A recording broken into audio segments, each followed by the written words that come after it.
Hello guys, Bindu Biju YouTube ചാനലിലേക്ക് എല്ലാവർക്കും സ്വാഗതം. ഇന്നിപ്പോൾ ഞാൻ വെജിറ്റബിൾ തോരനാണ് ഉണ്ടാക്കാൻ പോകുന്നത്. മിക്സഡ് വെജിറ്റബിൾ തോരനാണ് ഉണ്ടാക്കാൻ പോകുന്നത്. അതിന് വേണ്ട സാധനങ്ങൾ ബീറ്റ്റൂട്ട്, കാബേജ്, ക്യാരറ്റ്, പച്ചമുളക്, ഉള്ളി.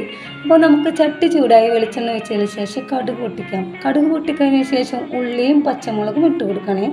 അപ്പോൾ നമ്മൾ അതിൽ നിരക്കി ഉള്ളിയും പച്ചമുളകും ഇട്ട് കൊടുത്തിട്ടുണ്ട്. അപ്പോൾ അതൊന്ന് നന്നായി വാടട്ടെ. അപ്പോൾ കരിയാണ്ട് വാട്ടണം കേട്ടോ. വാടിയതിന് ശേഷം നമുക്കതിലേക്ക് എന്ത് ചെയ്യണം, നമ്മുടെ അരിഞ്ഞ് വെച്ചിരിക്കുന്ന ബീറ്റ്റൂട്ട് ഇട്ട് കൊടുക്കാം. അപ്പോൾ അത് വാടിയതിന് ശേഷം ഇട്ട് കൊടുത്തിട്ടുണ്ട് കേട്ടോ. അപ്പോൾ അതിലേക്ക് ഉപ്പിട്ടിട്ട് നന്നായി വാടിയതിന് ശേഷം നമുക്കതിലേക്ക് ക്യാരറ്റും കൂടി ഇട്ട് കൊടുക്കാം.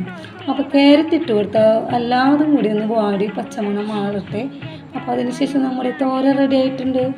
എല്ലാ സൂപ്പർ സാധനങ്ങളാണ് കേട്ടോ, ഹെൽത്തിയാണ്. അപ്പോൾ സൂപ്പർ സാധനം. അപ്പോൾ എങ്ങനെയുണ്ട് എൻ്റെ ഈ തോരൻ, എങ്ങനെയുണ്ട്? അപ്പോൾ നമുക്ക് ചോറ് വിളമ്പാം. അപ്പോൾ ഇന്ന് ചിക്കനത്തെ കറികൾ ഇതൊക്കെയാണ് കേട്ടോ. അപ്പോൾ ഇന്നലത്തെ മീൻ കറിയുണ്ട്. അപ്പോൾ മീൻ കറി ഒഴിച്ചിട്ടുണ്ട് ചോറിലേക്ക്, അത് ഒഴിച്ച് കൊടുക്കാം നമുക്ക്. അപ്പോൾ അതിന് ശേഷം അടുത്തതായിട്ട് നമ്മുടെ ബീറ്റ്റൂട്ട് തോരൻ വിളമ്പിയിട്ടുണ്ട്. അപ്പോൾ ഇത്രയേ ഉള്ളൂ ഇന്നത്തെ വീഡിയോ. Bye bye. ലൈക്ക് ചെയ്യാൻ മറക്കരുത്.